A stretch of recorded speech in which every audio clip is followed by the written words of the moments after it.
again, this thing where I was like, the pandemic had happened. TV on the radio kind of took a break in 2019 just because, we were burnt out and was sort of like, if this is going to go forward, we got to kind of call it for a second, to see if it's going to be anything. And I'd started working on these songs, and then it was immediately like the pandemic happened. I was like, ouch. And then my sister passed away. I was like, And I remember going to Sub Pop and just being like, I know that I'm supposed to turn a record in like 4 months. I was like, I'm going to be very frank with you and tell you that like, I don't want to do anything. We were supposed to open for the Breeders, and the night before the show, I got a call from my sister that my dad had passed away. So went home for that, took care of that, and then went on tour. That was Cookie Mountain tour. And then my brother passed away. We finished Dear Science, went on tour, and then wrote 9 Types of Light. Gerard got sick during the 9 Types of Light tour. He passed away. There was a break there because I kind of, you get to that point where you're just sort of like, this is life. I'm losing people. Yeah. I'm not more special. In my mind, I was like, this is what happens to people. After an experience with my dad, I very much thought, like anyone who's lost someone knows this, there's a period of time where if you're lucky enough to, and I'm so grateful for a community that I have and friends, you're surrounded by love and attention and people are checking in. And then the hard part is when that tide goes out and everyone necessarily has to get back to their life, and you're suddenly like, oh, like I know that there was a time where I didn't know my daughter, I didn't know my wife, I didn't know certain friends, but I cannot, there's no recollection of a life without them, and whether they're here or not. Welcome to Identified, where we explore, challenge, and redefine the traditional concepts of family and identity. In this episode, I am joined by the musician, actor, and founding member of Brooklyn-based band TV on the Radio, Tunde Adebimpe. As far back in my ancestry as I can go, both my parents are from Nigeria, and on my dad's side, he grew up in a village called Iji Isim, Kwara State, the south, like southern Nigeria, close, like midway. We actually lived there for a little bit. I was born in St. Louis, and then we moved to Pittsburgh. I must have been like 2. And then when I was 6, we moved to Nigeria for 4 years. Wow. Because my parents wanted us to grow up there and speak the language and know. So it wasn't for work or something. It was we want the kids to feel like this. Amazing. And then in 1984, my dad actually, we went to Nigeria and then he came back to the States for work. And then in 1984, there was a coup and he basically came back and was just kind of like, again, something that wasn't fully explained, but he's just like, we're all going to America. And everyone was kind of like, okay, great. Yeah, here we go. It was me and had a younger sister, older brother. And I was the middle kid. But while we were there on my dad's side, like I said, he grew up in a village. That's where my grandfather lived. And he was pastor and he was a village chief for a little bit. But he was one of the first, I believe the first generation of my family who interacted with the missionaries who came from England to kind of, to do what they did in Nigeria. So he had a kind of like a British grade school education and got, he was also a teacher for a very long time. There was this major hotel in Ilorin, which was the capital city of Kwara State, that he worked at, and he was, that was for his family such a huge thing. First off, for him to be somebody who was proficient in English and spoke English and worked at this place. Before that, it's funny because my dad had kind of alluded to it, but the generation before that was, and a lot of my grandfather's siblings too, they're all cocoa farmers. Beyond that, there's a very weird path that kind of divides in the woods there where my dad and his 3 sisters, he and his 3 sisters were raised by my grandfather. Their mom kind of was out of the picture, which was also very unusual for that time. She wasn't gone. She just had left the family. Oh, wow. So was raised by my grandfather's mother. The stories I've heard from my dad, my grandfather was a Christian. We ended up being, I guess, Baptist, but my great grandmother was a high priestess of Shango, which that sounds very important. It's not Christian. Yeah, does not sound Christian at all. It's very animist religion, and you're connected to these spirits, and you have rituals, and you have all of that, and there's a lot of talk of magic abilities and things like that. And I remember talking to my dad about it. I was just like, you just told me my great grandmother is like a priestess and a wizard, and he was kind of like, I'll tell you more about it when you're older. And I was sort of like, but can you go into that? He's just like, no, we don't want to talk about that. We don't.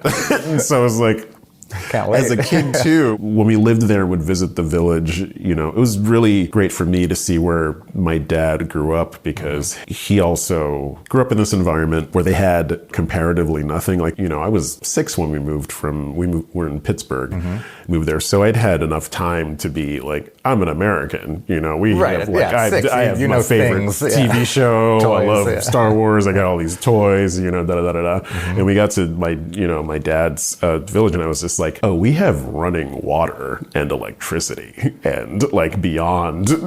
Like age 6, I realized I was like, I can never complain about anything. Interesting to have that perspective. Yeah. Yeah. And I feel like that's also part of the reason that they wanted us to be there, was to just have us realize on the ground floor, America is not the world. You have family over here who love you and appreciate you, and there's happiness isn't defined by your material wealth. But he also, the I can't complain part is he grew up in that environment and ended up going to grade school and boarding school, ended up getting into, there's a high school program where he ended up going to school in England. He graduated the top of his class, came back to Nigeria and finished school there, did a residency, basically became a doctor, and came over to St. Louis to work with my mom. My mom's situation is very different. She grew up in Lagos, the capital city. Is very much like a city girl, and her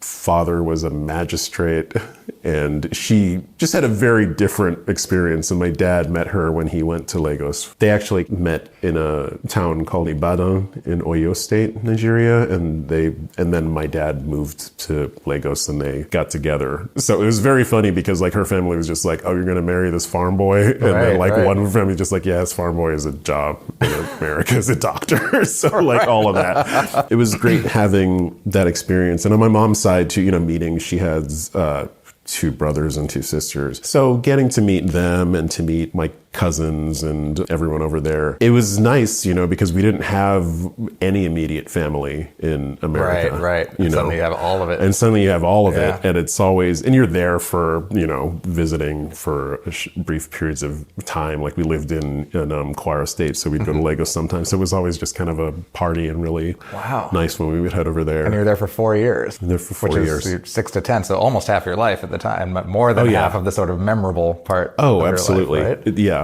Enough that I, when I got to Nigeria, all my classmates in 2nd grade were just like, oh, you're the kid from America. And by the time I got back, I had an accent. And it was like, oh, you're the kid from Nigeria. You got to experience that twice, yeah. And I very quickly was just like, I'm just going to draw. I'm from drawings. Just keep my head down, put my glasses on, I'm just going to draw. Yeah, what was that like to return to America as a 10-year-old as being seen as from Nigeria? Well, it was funny because I still had my best friend at the time who so you dropped into the same world you left. Oh, same in Pittsburgh. School, completely. Yeah. And there were, and everyone's I didn't really remember that many people I went to school with, but my close friend, we'd written letters and stuff in that time. So I was very lucky to have that base of I know these guys. Yeah. But it was definitely, I didn't realize I had an accent until 4 kids were like, you sound funny. And it was also, also a very odd thing to come from Nigeria back into an age where the left or whatever, we lived in Pittsburgh and it was fairly diverse. We were in the suburbs, fairly diverse. But when I came back, it's not that my grade school wasn't diverse, but it was definitely the first place where someone told me that I was black. And I think back on that sometimes, I'm just like, why was that so weird? And I think it wasn't that I was not aware of it. It's just that it never stuck out to me as something that I should be like defined by, or that was consciously like a thing. And a lot of that was coming from Nigeria, where it's just kind of like, no, you're not what, like most, if not all of us are, obviously. are black. And What was the context of the comment? Was it a slur? Was it a question? It wasn't a slur. Oh my God. And this is how this shit works. Like, I remember this kid's name, and I could name it. Yeah. So Stuart Snow at one point just came out of nowhere, just kind of came up and just like, you're black. And I just, and it was kind of to the credit of like people I knew in the class, like everyone just kind of looked at him for a second and just like, what's the end of that? And he wandered off, but it was sort of, it was just I'm clearly. assuming Stuart Snow was white. Stuart Snow was white. That's a great name. And in fifth grade, and had a southern drawl, not to like put Stuart too firmly in that category, but definitely had issue. That's in the some thing. weird way. I so around the same age, I lived in very diverse communities till I was 10, and my mom, who worked for American Express, moved us from Greenwich Village in New York to Salt Lake City. Okay. Which is a totally different thing. Big switch, yeah. Very white. Not the same thing, but similar. Like, kids would say things, but I don't think they were being mean.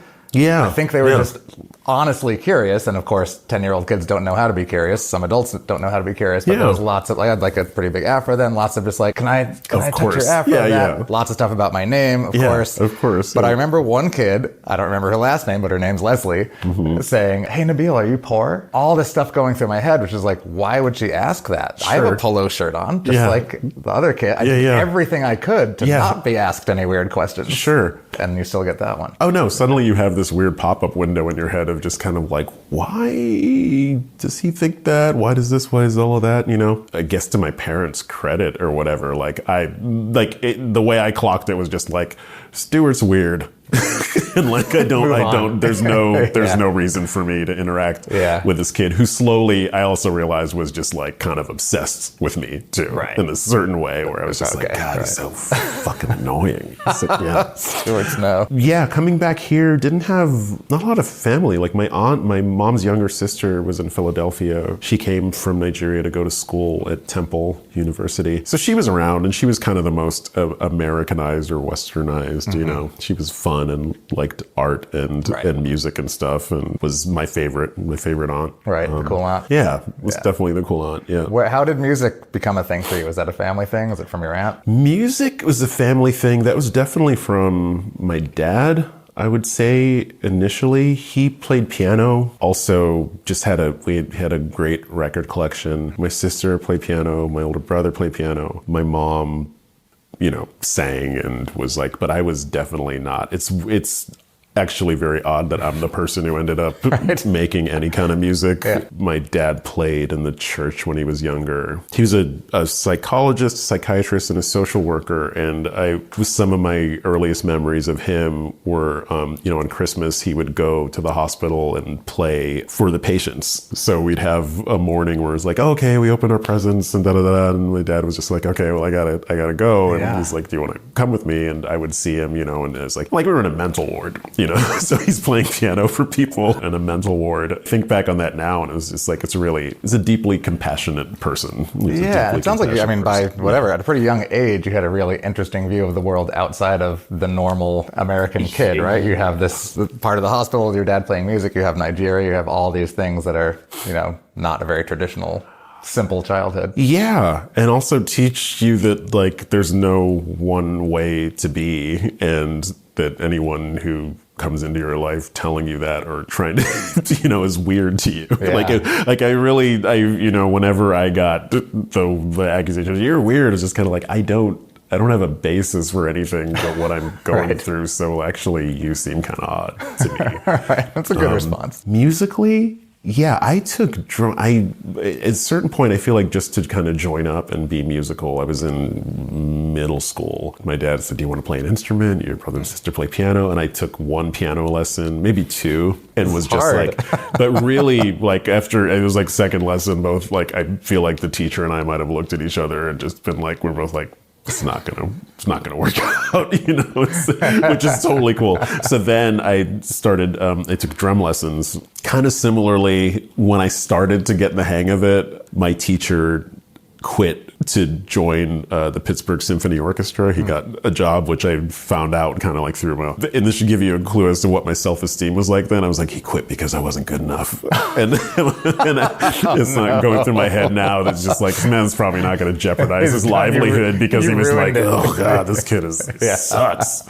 Can't do a thing with him. The idea of making music just never really didn't occur to me until sometime in high school. I think when I had friends who were in bands, and you have someone who gives you a mixtape with all of these punk bands on it. And really just a DIY community too of people were essentially just like, you don't really have to be that skilled. And you don't need those teachers. And those maybe it's a bonus that you don't know what you're doing. So you can figure out how to play this instrument on your own or how to make things on your own. So I'd say about high school, I had a really bad band in high school, but no real aspirations to be a musician. Made a lot of comics, got sucked into a lot of underground comics worlds, ended up going to film school to do animation. In New York at school, kind of came into contact with a group of kids who were making 4-track music and, doing mail order tapes and like zine culture and all of that. And that's kind of coming out of school. I started making some stuff on 4-track just to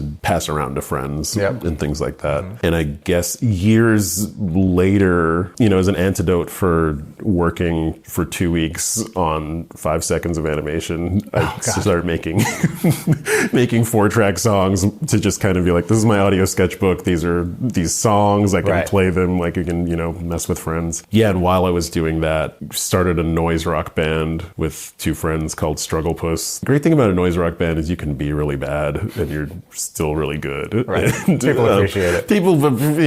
Technically appreciate it. And that somehow Dave Siddick moved into this loft that I was living in with a few other people, way too many people, all paying $100 a month for rent.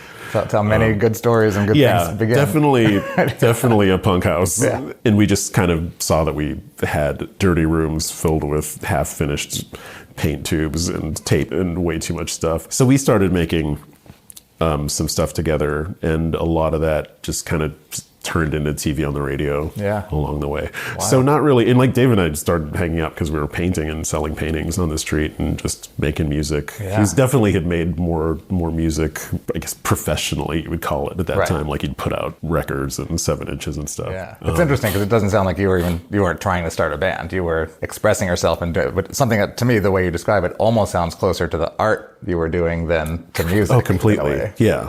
Oh, no, totally like in line with all of that. But yeah, then you start doing one thing more than the others. And like weirdly enough, we all learned how to play our instruments and got a job being in a band. Very grateful for that. But kind of a windy weird way in. Taking it back to your family, I'm curious, you're a very musical family and you're the non-musical kid who ends up being very successful in music. How have they responded to that? Definitely did not understand what I was doing, because I think that they breathed a sigh of relief when I got this animation job. Especially as Nigerian parents, I feel like a lot of immigrant parents are this way with their first generation kids, but definitely the path from a Nigerian parent perspective, people who basically worked their asses off to get somewhere to make a life that's better for you. If you're not a doctor or a lawyer or an engineer or some kind of chemist, you're a delinquent. Right. And you're an utter failure. It was, so you were a success for a minute. I was not even. So they really didn't know what I was doing. My dad, to his credit, definitely at a certain point when I was in high school, you get to a point sometimes, as a teenager, where you kind of have a contentious relationship with a parent. My older brother, who wanted to be a writer, but ended up going to, it was great, like a brilliant person. He ended up getting into Johns Hopkins to take a medical track. So he kind of he's the one who's doing all of the right things. Right, he's covering. And I'm clearly hopeless. So they're gonna just maybe we have him, and him, we don't know exactly what's gonna go on. Yeah. But my dad at one point was just it's weird because my dad taught me how to draw.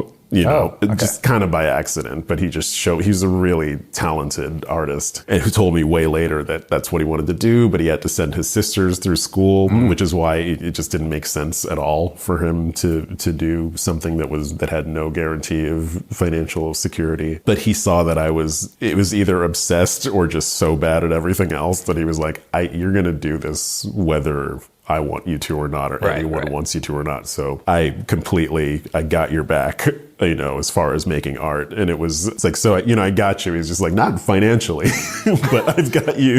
I approve. I have you. I believe in you. Right.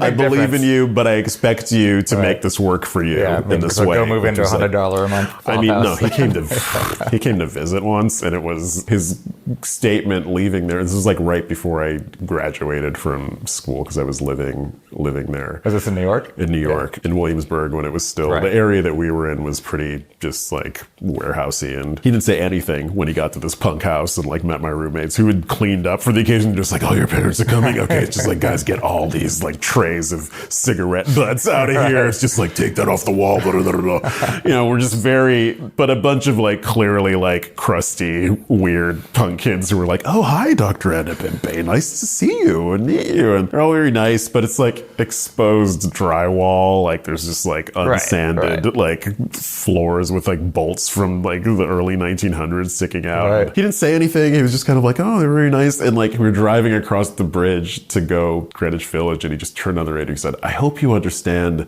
the meaning of the words upward mobility. And I was like, yeah, I do. And he turned it back up, and I was like, oh, he's fucking with me.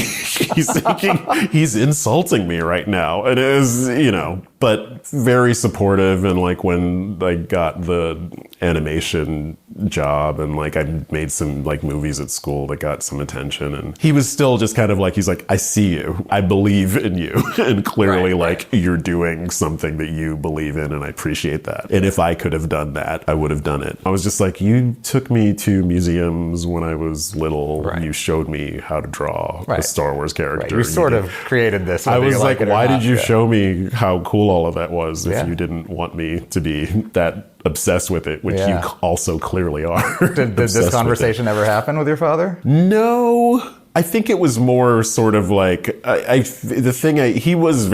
craziest thing is I actually found he had a little dictaphone recorder. And after he passed away in 2005, after he'd passed, I got a bunch of his stuff. One crazy thing that happened is I had the dictaphone. I'd used it for some stuff, and then I found some of his old tapes and was just listening through. Wow. And I heard my voice on one of the tapes, or it sounded like me. And I was just like, what is this? And I was having a conversation with my dad, and it was really kind of like long bits of silence between, and there was this hum. I was like, oh, we're driving in a car having this conversation. And I just realized he would also like just record stuff to write it down, or little moments with the family. It came a point where the car stopped, and he said, okay, I'm gonna go pick this thing up from my friend. And he went visit his friend, and I heard myself say like, oh, I'll just stay here, I'll just be a second. And so I heard him talking to the friend. I'm kind of like fast forwarding through it, and then his friend asked about the family. He's like, oh yeah, my son is in the car, and he's doing great. He's he's in a band that's getting a lot of attention, which is great. We're very proud of him. He's done some animation work. He's like, he's really just like, I'm very, very, like, got to hear my dad incredible brag on me to this person. Oh my God. And this is a person who would never tell me this stuff to my face, and I understand now too, it's kind of like, he's like, I don't want this to be easy for you in a way. Like there still needs to be like, you are forever going to be proving yourself, to me, and I'm showing me what I expect of you, which is like excellence in whatever you're doing. But it really was like a very emotional thing, hearing this person be like, absolutely, oh, you're fucking an amazing gift to be able completely. To. It's crazy. No, it was really, really, really wonderful. Wow. Yeah. Has there been much more grief or loss in your family? A ton. Really? Oh yeah. No, completely. My older brother passed away in 2008. He passed away very, very suddenly. He had a pretty severe bipolar disorder, which took him out of medical school. There were some other, like illnesses in there. He passed away in a very, very tragic way. The medication that he was taking, he was having an issue with it. And this was, through the 2000s, I would say that his illness kind of started probably like 1995 or so. There were a lot of experimental medications. And you were talking about writing your memoir. It's like something has helped me with all this stuff is like I've started writing about it just to put it all in a place. But he went to get something adjusted with his medication because what he was taking had given him lockjaw, and he'd gone to the hospital before and stayed in the ward to be monitored. Before had come out, they adjusted something with the medication and the dosage and tried something else out. This time, this was in 2000, he came to New York with my mom and my grandmother and my sister in 2007 for Christmas, and he actually was doing like way better than I'd seen him do in a long time, and it felt like he was my big brother again, and he was getting along really well. So they went home after that. And then I think it was New Year's, my mom had called to say that he was having an issue with his medication. She was going to take him back into the hospital, and they were going to keep him for observation. So she'd give me his phone number. It was January 6th. I got a call from my sister who was back home with them that my brother had died. And he'd been admitted to this ward. Somebody messed up with the dosage of medication that they gave him, and they over-medicated him, and it killed him, essentially. So that was gigantic. And this was 2 years after my dad had passed again very suddenly from a heart attack. The crazy thing, after my dad passed, my brother had been getting back on his feet, kind of dealing with you go from being like something like he was not the valedictorian of his high school class, but like someone who was like incredibly intelligent, like in that realm, to going, Johns Hopkins on a scholarship and having to leave because he couldn't really function and keep up. And he'd spent so much time getting himself back together, and he went, he actually started a creative writing course. He just was kind of like doing really well. And I was really worried after my dad passed away that I might have to move back to Pittsburgh because I didn't know if like my brother could deal with what my mom was going through, if he's equipped. And it really was exactly the opposite. Like he really stepped up and was like really doing better than I'd seen him in ages when this thing happened, And again, my brother is a gigantic influence on me doing anything creative as a piano player and like just a writer, and the person who introduced me to few fields of getting music is, just the whatever you hear around your house when you're little. My brother was super into U2 and De La Soul and all of, a bunch of bands that he kind of passed on to me. And I was just like, oh, I have a cool older brother who's giving me all of this stuff. And a good friend of mine, Nick, who gave me like this mixtape of, I guess what they would call college rock at the time that he'd like taped off of stations. So all of those, to have these two people, my dad and my brother, who were really, really just like, I wouldn't be doing anything I'm doing without them. My brother was really, really proud of everything I was doing. He got to see the band play when we played in Pittsburgh, this theater called Mr. Smalls. I think it was like 2 years before he passed away. That was crazy. And we were working on our record, Dear Science, when all of that happened. So part of that record's dedicated to him. Yeah, that was a crazy, crazy year. Because on New Year's, I got a call that one of my closest friends had committed suicide. So it was a really dear friend and I were driving back. His funeral was in Philadelphia, and we got back. His funeral was, I think it was the 5th, and then I got the call. But no, his funeral was on the 4th because I was home for a day. Because I remember I was like, I am done right now. I can't deal with anything else. And then like the next day I got the phone call from my sister that my brother had passed. So that was a huge 1-2 punch, definitely. And it's all been people who were really influential to me. Because that was 2008, and then in 2011, our bandmate Gerard, who was one of my closest friends, passed away from lung cancer. He's 34. It was just so insane still. But this person in their incredibly short life, like, just did so much and was so, I will safely say, and anyone will back me up, that his talents were being wasted on TV, on the radio. he was much better than I would gonna say all of us, just like as far as like being a composer, and he like taught himself classical guitar, and also like a great painter and a great like draft person, and had a crazy imagination. But he passed away, while we were on tour, which was really heavy. And the thing about that was when my dad passed away, we were on tour. I remember we were in England. Actually, we're going to play a show for 4AD's. Like an anniversary show. We were supposed to open for the Breeders. And the night before the show, I got a call from my sister who said that my dad had passed away. So went home for that, took care of that, and then went on tour. That was Cookie Mountain tour. And then my brother passed away. We finished Dear Science, went on tour, and then wrote 9 Types of Light. Gerard got sick during the 9 Types of Light tour. He passed away. There was a break there because I kind of, you get to that point where you're just sort of like, this is life. I'm losing people. Yeah. I'm not more special. In my mind, I was like, this is what happens to people. After experience with my dad, I very much thought, like anyone who's lost someone knows this, there's a period of time where if you're lucky enough to, and I'm so grateful for a community that I have and friends, you're surrounded by love and attention and people are checking in. And then the hard part is when that tide goes out and everyone necessarily has to get back to their life, and you're suddenly like, you're angry. Why doesn't anyone care about this as much as I do? Don't they realize who this person was? And and you're just kind of like, no, they don't. They don't know. It happens to everyone eventually. Everyone eventually, and you go into this like, it's a very psychedelic swirl of realizing that's yours. Was being on the road at that time, do you think that was better for you or worse for you? After my dad passed away, I thought it was better for me.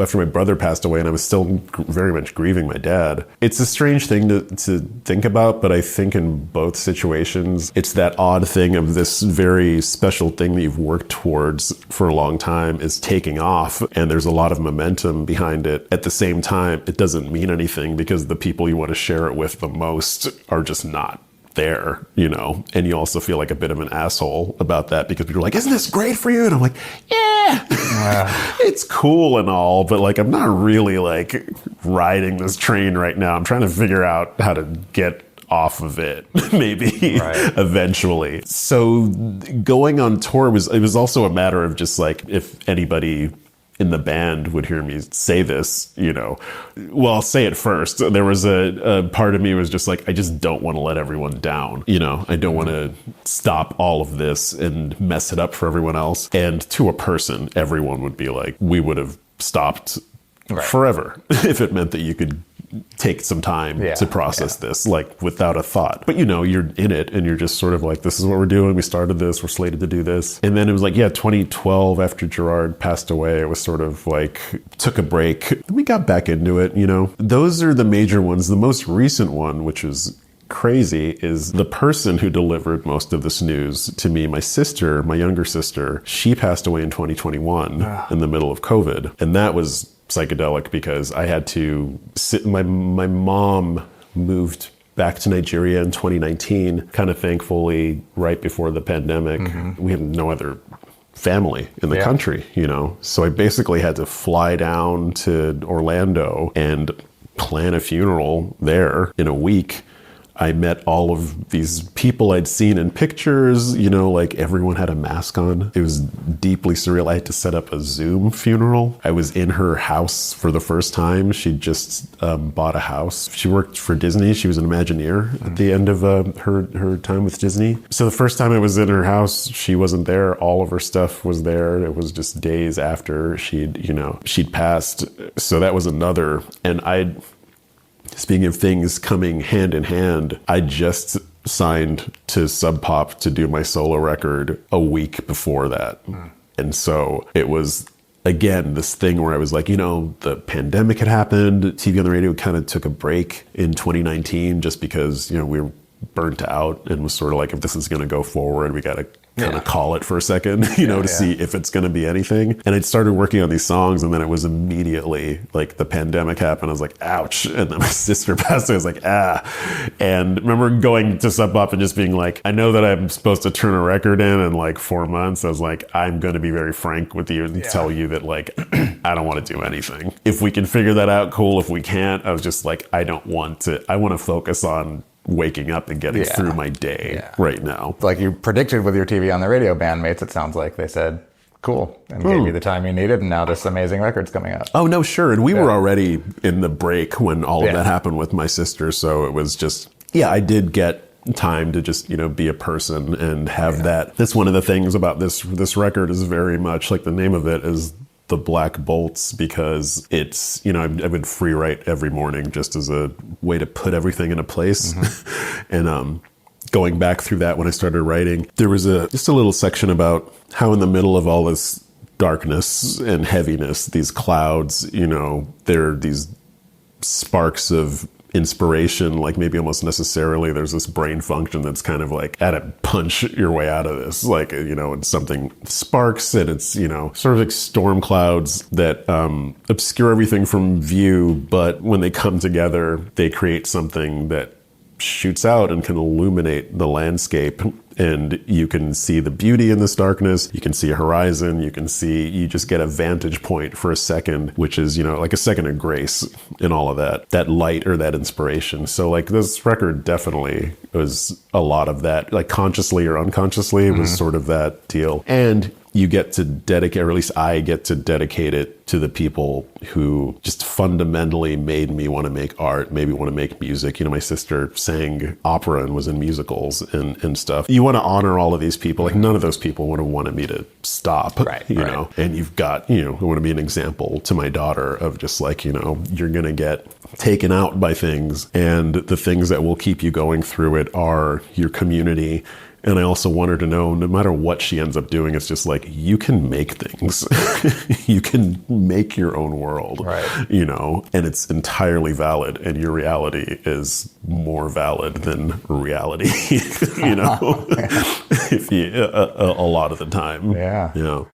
What is family to you? You can get popped out into this world, out of this mystical cosmic swirl, and you come through a person's body and you find yourself surrounded by these strangers who love you. if you're lucky, I feel like it's a very lucky thing in terms of like how I've experienced family. People who inspire you, who influence you, who show you how to be a human being on planet Earth. You have people who, in the case of my younger sister, I had someone to take care of. She's 4 years younger than me. And so it was someone to take care of. And as she got older, I could tell you, and anybody in our family would agree that she's so much smarter than me. She's so much more together than me.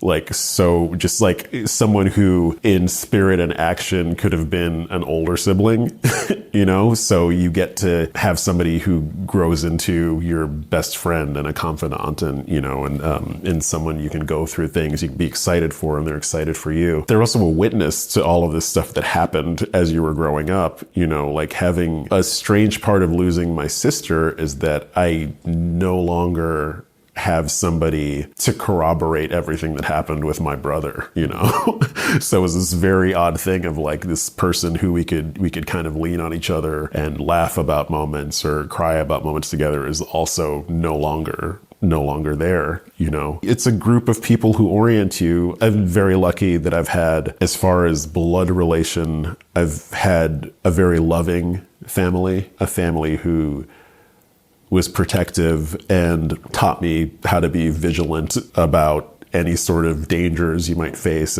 from an immigrant perspective, from the perspective of a Black person in America. By example, letting me know that those are not negative things at all, that they're actually very positive things. But I feel like outside of, blood relation, family are people who you can lean on, who you can laugh with. Like my band is very much my family. Friends who I've had since, I have a friend who I texted with last week. We've known each other since we were 4. that person's my family. Yeah. And now with my own nuclear family, I have this crazy daughter who I love so much. And the experience of having somebody, I remember someone's like, it's going to change your whole life. And I'm like, how much is it going to change my life? And I'm just like, well, on the practical side, I now have this person's in charge of my whole schedule. On an emotional side, and a sort of like a more, what I call a more cosmic side, is I would have been in a very different place if my sister had died and my daughter did not exist, because they were really close too. Oh. And my daughter doesn't have, she passed when my daughter was 3, so she doesn't have concrete memories, but she has a lot of pictures, and they just like loved each other so much, and she has postcards that Auntie sent her and all of this that, she could look at later when she's older. And it is that weird thing of knowing for a fact that the place that I would have gone to without this little person who really consoled me a lot without, and that was the most, I think the most amazing thing about her is how much love this person can direct and articulate. Because I remember it was probably like a day after my sister died. I went to do something in my daughter's room, was putting the clothes away, and I just like lost it, like was crying, and kind of like, I wasn't like audibly anything, but just like had to take a second. And she came into her room and she said, "You okay, Papa? You okay?" And I was just like, "Yeah, I don't know. I'm not really like, I'm not doing great." She's like, "'Cause of Auntie?" I was like, "Yeah." And then she like sat on my lap and she goes, "Well, it's really sad to have," she's like, "Well, 'cause first, your dad died." And I was like, "Yeah, I know." She's like, "And then your brother died." And I was like, "Yeah, I know." And she's like, "And then Auntie's gone too." And I was sort of like that weird thing of just like, "Yeah, I know. Just shut up," And then she said, "Well, it's really sad. It's really sad to just have 3 family members just vanish into the stars like that. It's very sad." And I just looked at her and I was just like, "Who are you?" Yeah.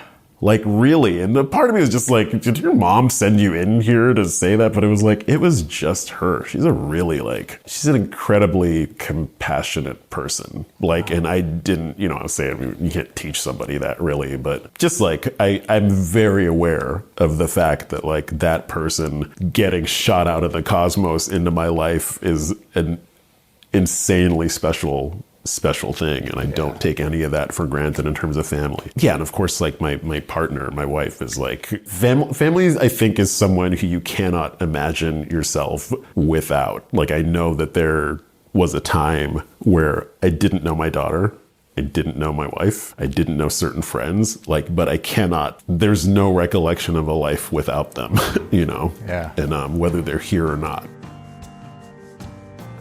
Thanks for tuning in. Please consider subscribing to Identified wherever you get your podcasts so you don't miss an episode. We're on YouTube, Apple Podcasts, Spotify, and all other major streaming platforms. And be sure to explore identifiedpod.com, the place to gain a better understanding of family. Our executive producer is Kiran Banerjee, and the show is produced by Palm Tree Island. The music for Identified is by Noella and Patricia Brennan. I'm Nabil Ayers. Thanks for tuning in.